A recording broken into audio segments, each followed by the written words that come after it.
Welcome back to the next video. This time, me and ZQuixotix are doing a video together, and we are talking about a tier list, the best position 4 heroes in the current patch 7.33D. Make sure to follow him as well. He's a very nice person, he does very good guides, and I'm gonna link him in the description. The best soft supports in our opinion. We're gonna compare it a little bit actually, since I'm sure we have different experiences playing the game. And I thought we'd start with a quick meta description so that even if you don't play like any of these top 5 heroes and you're not interested in playing them, that's totally fine. But maybe you try to play the heroes you like in this style. So I'll start us off. For me, this patch is a lot about small objectives everywhere, and getting kills is really good. So you want to start off with a pretty strong lane if you can help it, kind of start to build a lead, and then that way whenever you go to these small different objectives and other people are trying to do it too, you can kill them and you get tons of gold that way. You just kind of just snowball your lead off these small objectives. And so you'll see that a lot of these strong heroes are great laners and have these early powerful spells to kind of do that. What about you? What do you think? With the first point, I'm totally agreeing. Like, laning is still the most important thing in Dota, and it will always be the most important thing. But I feel like it changed a little bit with the meta. Like, people are grouping way earlier than before. Mm-hmm. They're starting usually around like 15 to 20 minutes, so just 5 men. Mm-hmm. And whoever does it first, I feel like the team wins because you're gonna outnumber them. The enemy position 1 or something else is gonna like farm, and you just stomp them once or twice. You go to the Rush pit, for example, enemy cannot contest Rush because it's insanely hard. And from there on, you're just like snowballing the entire game. Do you think, I totally agree with that for like our games. The lower you go, I think there's less grouping. Do you feel like there's any difference in the way you play then? Do you kind of group when the team eventually groups? I would say if the game is like getting lower and lower MMR, you should focus on yourself. Like, you should not start like thinking, yo, I need to do this, I need to have my team or whatever. You should just focus on yourself, keep farming, and whenever your teammates want to do something or you can't force them to do something, just hit creeps and just join in later. Like, you don't need to force something if your team doesn't want to be. If they don't want to, just farm, focus on yourself, and keep going. Whenever you achieve it, let's say you're a support playing +4 or +5, and you get like 3 or 4 items, you can literally solo win this game. If you have a good position, have like key items, and you know when to force. And you play heroes that I usually play that have like a very strong team fight, like turning around team fights and so ever. And you can mainly focus on that. All right, with that out of the way, let's get into the top 5. And I guess before getting into the top 5, if you're curious about any of these heroes, they sound exciting, they sound fun, you want to play them, we have guides on both of our channels. I will be linking them everywhere in the description. So if you're curious about any of these heroes, check it out there. You might get some high-level information on how to play them. And to start us off, I will mention that Techies was definitely my #1 for sure, and then he got nerfed. I think he's still in the top 5. I don't know if he's like the #1, but definitely up here. 5 up, is he in your top 5 too? Yes, Techies is definitely my top 5 as well. I'm Hell not quite yeah. sure as well if he's like the #1, but I would say he's like tie with. Shit, I should not mention that. We can redact that. We'll beep it out. I definitely think he's like tied with other heroes as well, but like overall, his laning stage is just so strong that he's like still one of the top heroes. Yeah, I think, like you said, really strong laning stage. His Q's really annoying, super long attack range, being a universal hero. And then you take Blast off, which is like an insane amount of damage for a level 1 spell, plus the stun. Even after getting some nerfs to it, it's still really good. Sets up a ton of kill potential for any kind of aggressive carry, which is really popular right now. If you're in a pub, you got super passive carries, it's still pretty good. You might, like, people make mistakes all the time. They step onto your tower, right? Huge burst and stun. You can pick up some kills. After the laning stage, you participate really easily because now you got that stun for free. Before you had to buy that shard at 15 minutes, but that means that after your laning stage, you're free to go with the mid, go with the offlane, go wherever, and just like find these kills really easily. You got your ult for the utility, the vision, set up places in pubs. The lower you go, right, the easier it is to get those like mine kills. You place a couple mines somewhere, people just walk into them. And then, like you said, if nothing's happening, Techies is pretty good at farm. You can use your ult. You can kind of use the Q a little bit as well. So you can definitely find a lot of farm for yourself as this hero. For me personally, the biggest like plus point on Techies is definitely the farming aspect. You can farm wherever you want. You can buy like travels, Adderlands, all these items to just like build up your entire farm. And you can play around a rush area with it, which makes it so much easier to actually fight for the rush. Protect it, like people are usually not even like contesting it anyway. But if you have a Techies, they can't even contest it. If they contest it, they will die 100%. The only thing I do not like on Techies right now personally is the Aghanims. The Aghanims on paper sounds very strong, but in my opinion, like 2-second building up time, plus you need to move to it deals so it deals damage is kinda meh, in my opinion. Like whenever people realize you just need to stand still or blink out or whatever, they will not move, and the Aghanims is completely useless for 4K gold. Yeah, I hadn't gotten to try it too much. Like you said, it sounds good, and when like it finally activates and people are moving, it's good. But it either means you have to like set the sign up ahead of time, and then people don't walk near it, or you have to like blast off in and try to sit there for 2 seconds. So maybe if they reduce that time or increase the activation time, it becomes easier to use.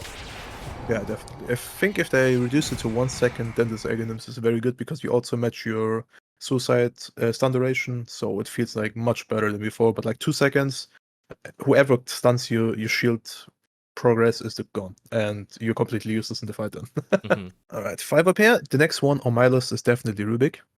Like my personal playstyle with Rubick is like matching perfectly. I have like 1 or 2K games on him as well. And the aspects I really like on Rubick is like you can play greedy, you can do like flashy team fights, you can win team fights by yourself, you can farm a lot, you can split up the map a lot, you dominate on the lane, like almost nobody can actually outrate you in a 1v1 on the lanes. And I like to abuse that. Like whenever you have like this ability to like be greedy, but you also help your team with it, is like my key point for pubs, because whenever I start farming and getting items on a hero, I start like carrying the games. And this is like the best hero to do it with Rubick, because whenever you get like a black hole, a fissure, or anything like strong on this hero, you can solo win the team fights and you can keep going with them. Yeah, and he's also on my top 5 list. I agree. And he's actually been I think in my opinion, like he's been a really strong support for actually quite a while now. For a while, he was more favored as a 5, but I think he's back to like being a better 4 now. And one of the downsides of Rubick is when like there's not good spells in the game. But like we've been saying, right now it's a lot about strong lanes, getting like either farming up or getting active. And so people are picking a lot of heroes with really good spells. And so it feels like you can first phase Rubick and you're confident, like, yeah, they're eventually gonna pick a spell that I'm happy with. Like, for example, we have Techies up here. Techies has great spells to steal a lot of these heroes in this like A tier. There's a lot of spells that you're happy to get. So I think every game just feels really, really nice to Rubick compared to the past, where it's like, oh, there's nothing really for me to do. I could have been someone else. I definitely agree in that, but like also these days, on like whenever you play Rubick, I feel like it doesn't really matter if you don't have anything to steal. Like you don't need these like flashy fissure steals, black hole steals, or whatever. Let's say for example the enemy is like Batrider. You play Rubick and you think like, I want a lasso. But the best spell as a Rubick for yourself is actually not a lasso, it is the sticky napalm or the E, because you can farm with it. Like you need small spells Yeah, to actually do something with it. Like a lot of people thinking like, yo, I need like flashy spells to do something with Rubick. You don't. You just need to be like as annoying as possible, and that's how you play Rubick in a good way. Because whenever you annoy the people, you will eventually win the fights, because you are so annoying that people might either focus you and you outplay them, or you just own them so much that you just win the fight.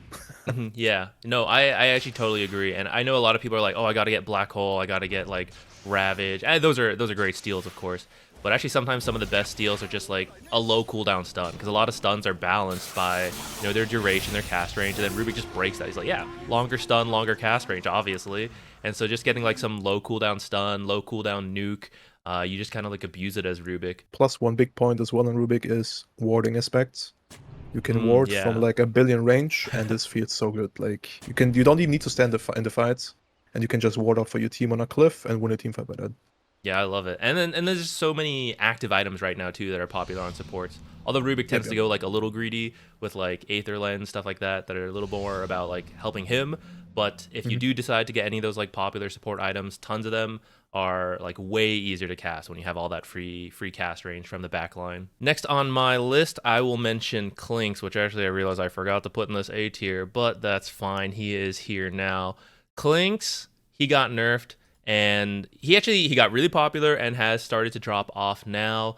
And to be honest, maybe at the highest level he shouldn't be up here, but I think for a lot of pub games, many of you might have felt that frustration of like being a support. My cores aren't very good, and there's always so much chaos. Like people aren't working together. I really like Clinkz for that reason because the laning stage, you just harass, you get through it. It's pretty decent.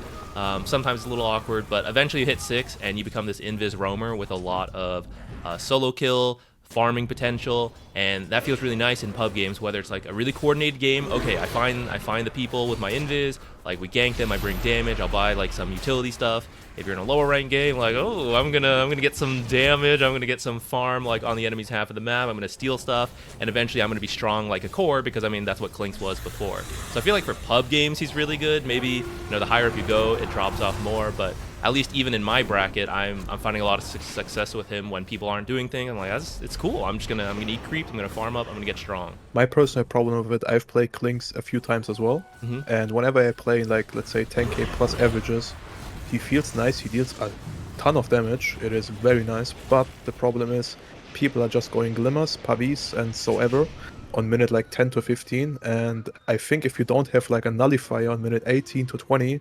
You feel kind of useless because everybody's just like avoiding you instead of like getting catched by you. So you can't really deal all your damage if you want that, and that's like the biggest downside in my opinion on Clinkz. But if you can have a very good decent timing on Desolator, Solar Crest, Nullifier especially, then I think this hero is very strong. And if you can find the farm, definitely go for it. But for my personal opinion, I don't like this hero. So not up. Where would you have him on this whole list? Maybe. I mean, I would put him actually on A. I wouldn't like put I wouldn't put him on like S tier, but like a very good A tier. Like he's like between A and S, but for my personal playstyle, he's like not fitting. He just doesn't fit. Gotcha. That's totally fair, right? We all have our preferences, styles, and I think for sure what you mentioned as a weakness of like, oh yeah, they buy all these items, I don't have the nullifier in time. That sounds, it's a rough time for Clinkz. Fortunately, and that's like, yeah, the lower you go, right? Some people aren't even, they're rushing the first item aghanim, stuff like that, the Midases, and you get to like really wreck those as Clinkz. So if you guys haven't tried it, haven't seen it, it's not a grief. It's actually pretty good. Although I will admit, you might get some teammates who are like, I'm gonna report you, like that's not a support, and people are always behind. They don't realize you can do it. Do support Clinkz, but it's pretty good. It even saw some pro play, so that's how you know, like, at least they saw some potential in it. My third position on my list is Batrider. I know it sounds a bit strange for everybody, probably, but if you watch Tier 1 Dota right now, supports are abusing Batrider a lot. And the reason behind that is, first of all, his spells are just strong. His laning is annoying, like you can't really do much against it. Even if you have counters, like Batriders are not skilling sticky anymore on the lane as a support. So they're just going for W and E, and they just run you down because the E for some reason is like dealing 60 damage per second on level 2. Plus, if everybody remembers Death Prophet meta, where she got like 340 or 330 movement speed, the same happened with Batrider. They reduced the movement speed on his E completely, but he has 330 movement speed. That basically means if you have a Wound Lace plus Boots, you're running around with 400 movement speed. And every support loves that. Doing that, you can run off the cliffs, you can check cliffs for wards, you can de-ward everything alone by yourself. You have the ability to farm, as I like. Plus, you have very strong spells actually to catch people. Like, I've played so many bad games right now. I always get like a 15-minute blink plus travels or blink plus drums or whatever. Like, I get 2 items for 15 minutes as a plus 4 because I'm farming so much with this hero. Whenever there's like nothing to do, you can just like jungle it up. One Firefly, you farm 3 camps, and you can do that on level 3, level 4, level 5, it doesn't really matter. But overall, his laning is also insanely strong because of these 2 spells, and people, like right now at least, people don't really know what to do against him. I'm pretty sure it's gonna shift until like the Major or TI, people are gonna understand what to do against it again, and then they're gonna feel comfortable again playing against it. But like right now, you can abuse this in pubs a lot because you're basically the 4th core, and you can play like that as well. Yeah, for sure. I think it's a lot of fun. I start to play like 1 or 2 games of him, so still getting used to it. But it's a lot of fun. It's definitely a support that, actually he's been a support before, but it's been a while. So it's something new and fresh if you want to try it. And then like you said, feels really strong. I thought the W nerf might hurt a lot. going from like 25% down to 10% slow, since a lot of Batrider supports leave it at a 1 point like value point. But it's still super long cast range. It's got the knockback, and 10% slow is still pretty good in the laning stage. But actually, it didn't feel that bad at all. And then, yeah, like you said, it feels pretty good to farm. It's nice. You just like, you can even steal enemy stacks too. Like sometimes as a support, you see like, oh, here's a big stack, but you can't really do anything about it. Batrider's like, okay, guys, I'm gonna sit here for 20 seconds. I'm gonna get real rich, real fast. So I agree, it feels great. And I'm glad you mentioned the warding too, because it always feels amazing to have as a support. Being able to put sentries on the low ground is really good this meta, because the map is so big. We don't have enough sentries to cover everything. So if you don't have a way to check cliffs, you got to put sentries on there if you don't have your courier, and that kind of limits your potential to check the map. But when you can put the sentries on the low ground, you can kind of cover more useful area, and that helps a lot with warding right now. Yeah, Batrider's fun, man. Dude, it's crazy. Like, it's actually annoying as well. Like whenever you play against it on the lane, it's just pain. Yeah. It's so pain. Do you stack before you do your farming, or is it just like fight? Okay, I'll just farm this single camp when I have time. Fight, and actually farm whenever I got the time for it. It's just crazy how much damage the E does. Like, I think it's like 120 damage on level 4. Yeah, I think so. Yeah, 120. Yeah, you can do it. It's like, you can just solo kill like 3 camps. It's just crazy. Even Ancients like die instantly in like 10 seconds if you just like stick them 4 or 3 times. Alright, then for me, I have Skywrath up here. Oh, actually, he's already right here. Skywrath, really good in pubs. You start off with a strong laning stage. You got that annoying poke. You're pretty fast, just like Batrider, like you mentioned, that move speed. Skywrath naturally pretty fast, lots of poke. And then, as many of you have probably seen or experienced, you know, you can go an Atos build. You just get that solo kill potential in pubs, which is great. You can build other items as well, while still contributing a lot. A lot of people sleep on the power of that instant silence. It's really good right now versus a lot of these heroes that are like spellcasters, or also a lot of the mids are mobile mids who hate getting silenced. And so having that for free on your position 4, and it's got a pretty decent cast range. It's not too hard to use. It just feels really nice to be Skywrath. And then, you know, maybe you don't have those like meta heroes in your games. It's still okay. You still got that solo kill potential off a strong lane, and that always feels nice to have. My number 4 is Sky as well, and I agree with all the points you actually just mentioned. But like one big point, in my opinion, that is like benefiting Sky a lot is the portals, or the portal gates, or whatever you want to call them. You can actually just rotate between them very easy, and you have a long range slow. Like you don't need to be like right next to a lane or TP to the tower or whatever to gank. You can just like abuse the portals, plus your movement speed is great as well. And you can just gank from like a billion range. You can go around the Lotus's thing and just like start the fight from there with your slow with a grenade. And whoever like is staying on the lane is dead, because the slow is just so strong with a grenade as well. It's like 40 or 50%. And if you have like one more slow or one more stun on the lane on your position 1 or position 5, you can just turn any fight because you have 2v3 and you outnumber them and you automatically win the fight. Like it's very rare that the off lane in a 2v1 situation is winning against 3 people. Like it's very rare. I remember back in the day, whenever people were like dual laning off lane and they got ganked by 3 people, sometimes they actually turn it around. But I think this patch I've never seen somebody actually turn it around. Even with a TP, at this point where you get outnumbered, you actually just win the fight, and you can actually do this very easy with Skywrath early on in the laning stages, and later on your damage potential is just insane. Whenever you have like an Axe, a Magnus or whatever on your team, you can just combo together with the silence plus the ulti and you burst anything. It doesn't really matter. Even if they have Glimmer or Pavis, you usually burst the damage through that. So that's like a very big benefit on this hero. How do you feel about his farming? This seems like the weakest farmer of your list so far. Yeah, this is like, yeah, I don't like that part on this hero, but like sometimes you get these like times where you can also like sit on a wave and like hit creeps for a little bit. But the biggest downside on Sky is whenever you don't get like a decent first 10 minutes, you can fall off very quickly, and you need to pay a lot of attention early on to like snowball a little bit. It doesn't need to be a lot, but just a little bit, so you get your early items on, and then you can snowball through that. But like if nothing works early on, like the first 5 minutes, you don't get a single kill, you die like 3 or 2 times, it's very hard to recover with this hero, because one blink, one stun, you're just dead anytime. And this is like, yeah, very rare on a +4 hero that you like instantly die against anything. Yeah. But it's also like you have 800 HP minute 15 and you have 0 armor, so Yeah. you just die. Yeah, it's rough out there if your positioning's not good.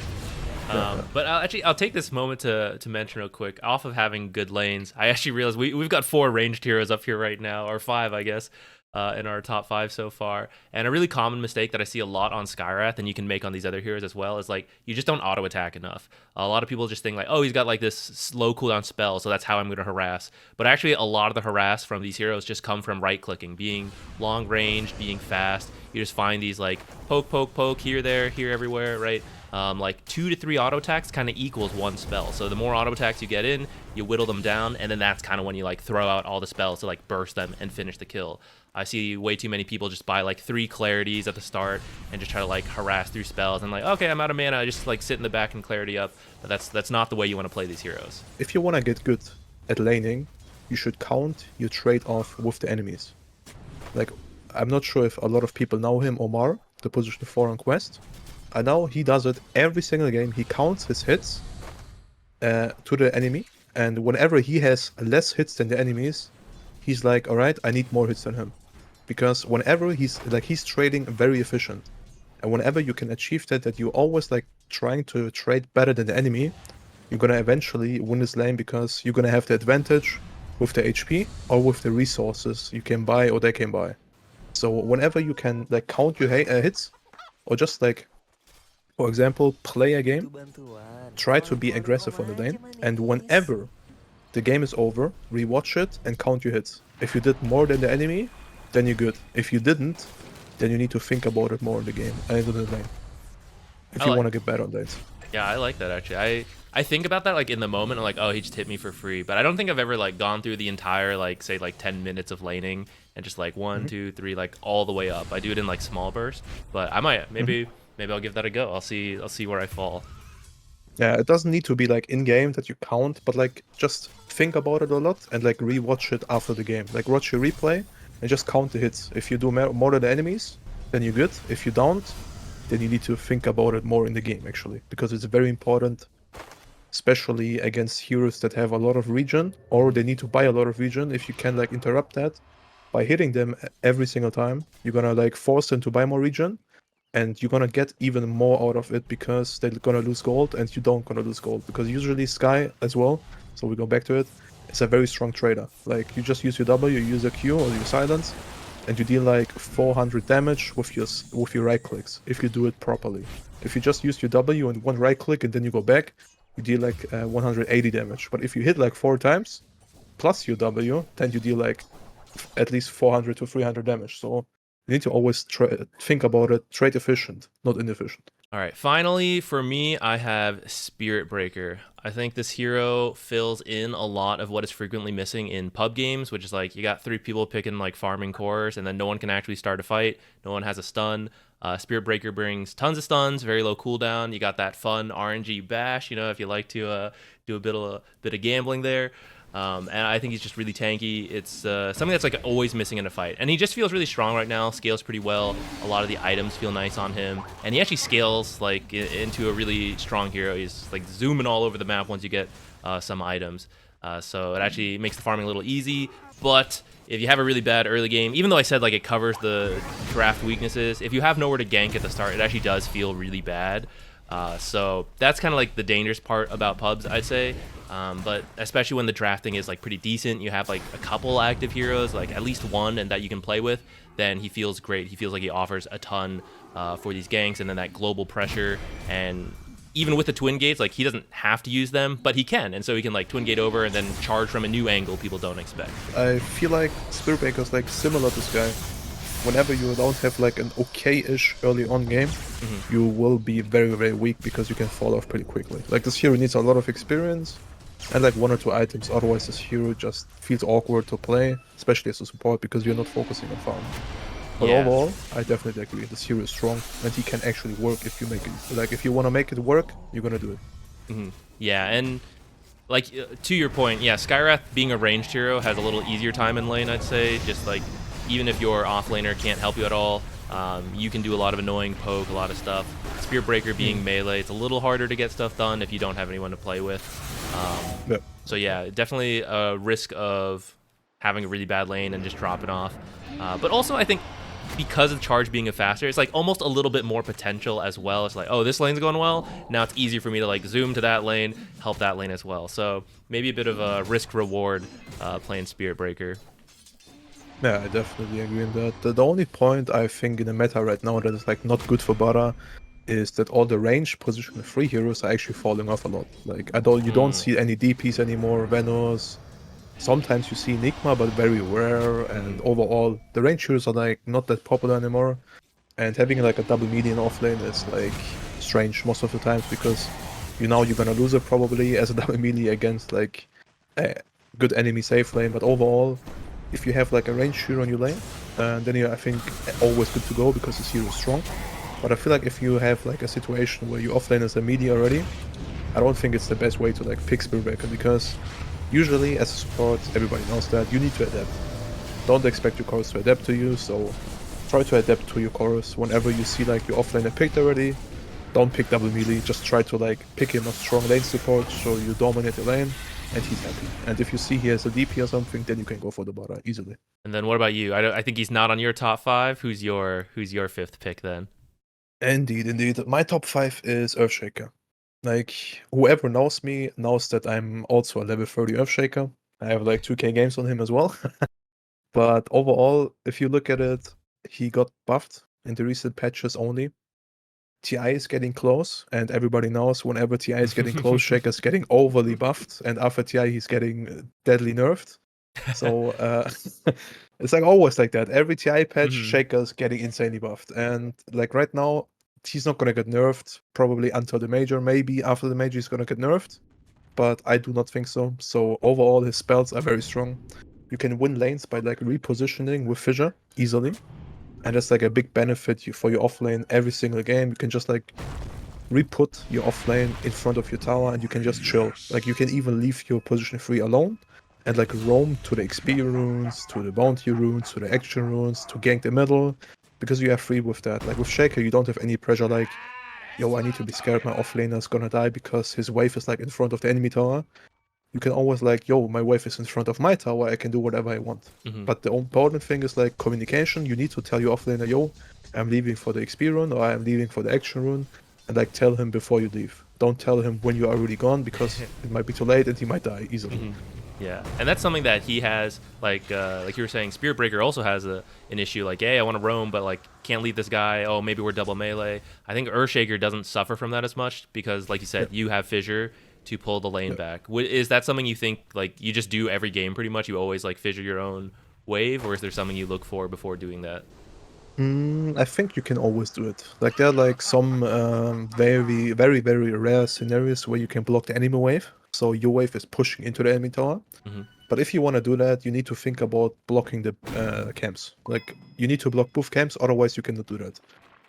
But overall, I think the safest play is always, like, blocking your own wave, so you get, like, a decent position in front of your tower. Like, not completely in your front, but, like, around that.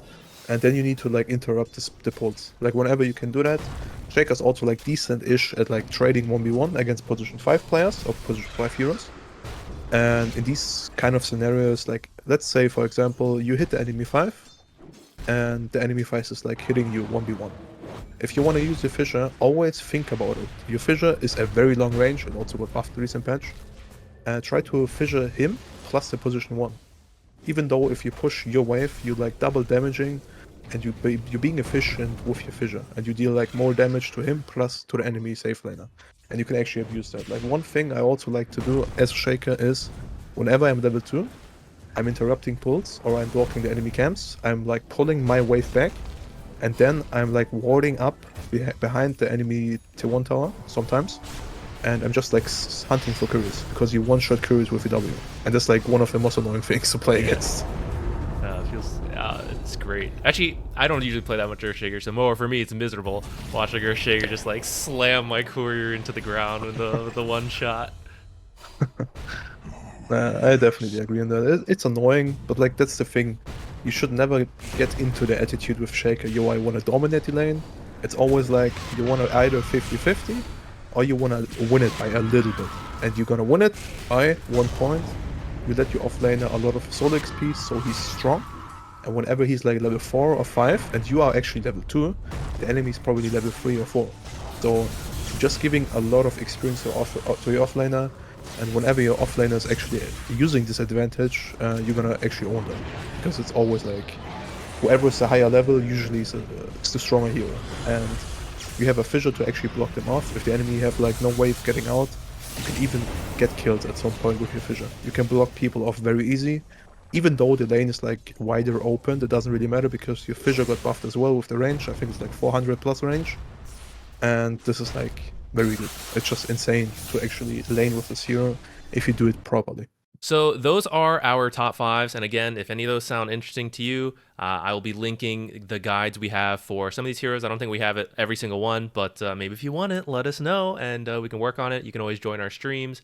But for the rest of the heroes, I know some of you will be asking. If you don't see a hero on here, I either forgot, and you can probably make it work, especially the lower brackets you go. You can play 5s as 4. Like, it's better just play a hero well than try to force yourself into something new. But there are certain heroes that are meant to be 4s more than 5s, so I think I got most of them, and if there's someone's missing, they're probably down here in the C or the D tier, but maybe I'm wrong. 5 up, what do you think? Any you'd like to move up or down anywhere? Mm, the only thing I would actually change, at least on the A and B tier, is the Venomancer. Mm-hmm. I think he's more of a 5. Like, I know a Venom 4 can work, but I just feel like he does the same thing as a 5. Mm-hmm. And his potential of being a 5 is like way stronger because you can just be annoying, you can place your wards, you can move around the map, and as a 4 you more like you wanna move on the map. But with the Venom, with your movement speed especially, it feels awkward doing that from a position 4 perspective, because the enemy has like a Skywrath Mage or a Shaker or Rubick, and you are just a Venom with like 280 movement speed or whatever. It just feels awkward for yourself. So, plus one big point as well, enemy safe lanes or overall safe lane heroes tend to be aggressive more than offlaners right now. And that's like one big benefit as a Veno. If you play on safe lane and you have a Slark or you have a Monkey or anything like that, you can dominate lanes. But with Veno 4, you usually have like heroes like Mars or X or Centaur or whatever. These heroes are not really good at like being aggressive if you play against Monkey or something else, for example. So you can just like actually feed off that. So I would definitely put this hero a little bit lower, at least from a position 4 perspective. But overall, the hero is insanely strong. But for me personally, it is a 5, not a 4. Mm-hmm. No, I agree. This is probably I love Venomancer, so I agree. He's definitely a better 5. I think he's actually a really good 5. I might put him in my own top 5 there. But I cannot deny all your points for his weaknesses as a position 4. They're all very true. Yeah, I can't defend him. He probably should be down like B tier or C tier for being a position 4. Anything else? Anything else pop out to you? I know you like Monkey King a lot. Do you think he should be higher than B? Mm, I would say yes, but I think it's just like personal preference. But overall, this hero has a weird space in the meta right now. In a competitive way, I would say yeah, he's A tier. Mm-hmm. But in pubs, it's like not sure. Like in a competitive way, I can see him on the A tier because you can flex him a lot. But in pubs, it's like, yeah, he's just too weak right now on the lane most of the times because people are tending to pick strong safe lanes. It's not like back in the day where people just pick like double melee or something and you can just go passive and destroy them. Like right now, you need to be very good at Monkey. You need to abuse all the abilities you have. You need to dodge a lot of hits. With your mischief, you need to like jump around the trees perfectly. Your stun got nerfed as well. Like overall, this hero is like in a weird spot right now. As a core, he's top. But as a support, I tend to like put him on the B tier because he's like not the greatest right now, I would say. Yeah, I think all that makes sense, and they keep like you said, because he's a carry and even a mid, right? He's a core and a support. It's like hard to balance, and so from the support side, they keep decreasing his stun duration and increasing the cooldown. And for like core, it's like okay, it's fine, like I can get through that. But as a support, that is kind of like a good chunk of what you offer, along with I mean everything else as well too. But like it's really painful as a support who doesn't level up as fast, and it just sits at this low low stun, long cooldown for longer. It feels more painful compared to like some of these other fours you could pick. But I do think he's nice because he's a good carry, right? If you tend to play those pub games that frequently drag to like 50 to 60 minutes, Monkey King's great for like that some solo carry potential in your pub games. But let me think. Is there like one more hero I do disagree on? I Okay. would say actually Mirana. Like I don't think Mirana is actually A tier. Like I have Okay. played a lot of Mirana Mm-hmm. before the patch, and I've played a lot of Mirana this patch. I just feel like she got a way weaker since she's a universal hero. Like in the laning stage, she just doesn't feel that strong anymore. Like either she's just weak, or people understood how to play against her.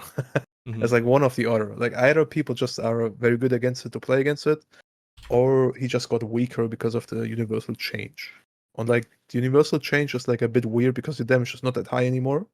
You can have damage, but with a Mirana, usually you don't want that. Like you don't want damage as a Mirana, especially as a support. You just want to go for team items. And she's just in a weird spot. I've seen a lot of cores on something like picking Mirana as well. Mm-hmm. Didn't work out that great because like overall Mirana is like just not a strong hero. Mm-hmm. Her laning is not strong, her mid game is not strong, and maybe at some point, like with 6 slotted or 4 items, she's getting strong, but it's a long way to go there. So yeah. Yeah. So do you feel like B tier though, or like even lower than that? I think B tier is fine. Like the aspect of the ulti is like still there. Like the Mm-hmm. ulti is just broken. Everybody's invis. People are not buying detection. So that's like the biggest benefit Mirana gets, I think, right now. Mm-hmm. Yeah, and I think she did just get a nerf in like this most recent patch. That's what I was checking real quick right there. So yeah, that hurt her a little Yeah. bit. And then I think in the end, it does come down to the arrows. Like if you can hit a lot of arrows, maybe your team has setup. That's gonna feel pretty nice. Yeah. But sometimes you don't have it. And I think I mentioned earlier, right? There's a lot of popular mobile heroes right now. For example, Wind Ranger, and it's not easy to hit these heroes like zooming around everywhere if your team doesn't have stuns. But actually, all the stuns got brought down this patch, so like the setup itself is a lot harder for her too. Um, yeah, so that might have hurt her, but still decent, like you said. If you know what you're doing, Yeah. she's not like I think there's worse supports. Hmm. Yeah, definitely, definitely. And another hero I would think about is like Earth Spirit. Mm-hmm. I'm a big Earth Spirit enjoyer, Mm-hmm. but actually I would keep it on A. But the problem with Earth Spirit on position 4 is actually your laning is just too weak. Like whenever I play Earth Spirit on pos 4, I feel insanely useless on the lanes, and it's crazy how useless you are sometimes. Mm-hmm. But overall in the game, he feels great. Like your roaming potential, your ganking potential, everything is like strong. Like you are strong in team fights, your ulti is insanely strong, dealing damage and so on. But like overall, I would say Earth Spirit is actually a strong core. Like middle or off lane, Earth Spirit, I feel like he's damn good. But on support, I just feel like he needs more tweaks on his lane. Like whenever he gets like a stronger laning, then it's serious like a top tier support. But like right now, I would also say like B tier because his laning is just not strong enough. Like if you play him on middle, you Mm-hmm. will see this hero is strong in the lane in a 1v1, but at the points of like dual lanings on the side lanes, he's actually very weak. Like you can't outtrade the enemy 5. You can pull waves, but usually nobody does that anymore. Like dragging creep waves, it's Mm-hmm. like very rare that you see that. And the camps are always blocked, so you can't even do that. So Mm-hmm. you need to lane actually. And on these parts, Earthspirit is very, very weak. Yeah, actually, that's something I've noticed as well. Like creep dragging seems to have died down a lot, and I don't have an exact reason. My guess has been like the lane's actually a little more compact than it used to be. Even though the map got bigger, like the pull camps feel a little closer, and the new like layout of the map makes it feel like it's a little more awkward to do creep dragging. Is that like your take on it, or is there? Do you think there's Mm, another reason people have stopped doing it as much? I think right now people are not doing it as much because the meta is more focused on laning. Like it's always like that whenever a new patch is there. At the first like 6 months, people are focusing only on lanes, and then they trying to experiment. And it's like the same as well this patch. Like you see Mm, Techies, you see Rubick, you see Sky, Clinkz, or Batrider. All these heroes are very strong on lane. And with these heroes, you don't really wanna like pull creep waves. Like you don't wanna do it. You just wanna lane there, sit there, hit the enemies, and try to dominate the lane. And one big point as well is people got very good at like pulling creeps back. mm, Like I've seen in my pubs at least, and I'm also like I need to do it. whenever you sit on your lane as a +4, you usually pull the creeps back for your offlaner. Like you pull the creep aggro, you pull them back, and then it's gonna be like 3 melee creeps is gonna go to your side, and the other 3 melee creeps from you gonna go to the enemy side. And whoever like gets punished first for that is gonna like eventually win the lane. It's always like a showdown. Like I've had it so many times that the enemy's like pulling the creeps back, and my offlaner is doing the same, and I just follow the enemy +1 and force him into his tower, and then we automatically push the wave by him, and then we can like stabilize our lane. But in order to do that properly, you actually need to block both camps. Otherwise, it's gonna be a bit shaky again. Whenever the enemy can actually pull waves, it's gonna be awkward again, and they might actually start to pull their wave back in again into their advantage. So this is like always a 50-50. Gotcha. Yeah. Yeah, and if you're leaving the lane to like creep drag, then all these strong heroes, they're either like punishing you, you're on your own, and like you said, you're a weaker laner. As you know, some of these heroes that need to creep drag, you're doing it because you're a weak laner. Then you're getting punished one like just by the enemy 5, maybe, or there's like, okay, I'll just kill your off laner then because you're gone. Exactly. Yeah. So then it's like, I got your creeps, but you're dead. You know. Yeah. So that is our top 5s, and kind of the rest of it. Of course, you can move things up and down, and if you disagree, feel free to let us know. And like I said earlier, keep an eye out for any guides that we may already have. I'll link them, and if there's someone that you think is really interesting that we haven't covered, let us know that as well, so that maybe we can make some videos for that. But that is all for this one. Thank you, 5UP, so much for joining. Everyone, please go and check out his channel. He also streams. All the links will be there. Thank you so much, man, for being here today. No problem, my man, and thank you for inviting me. All right, everyone, thank you for watching, and we'll see you in another video. Bye. Bye-bye.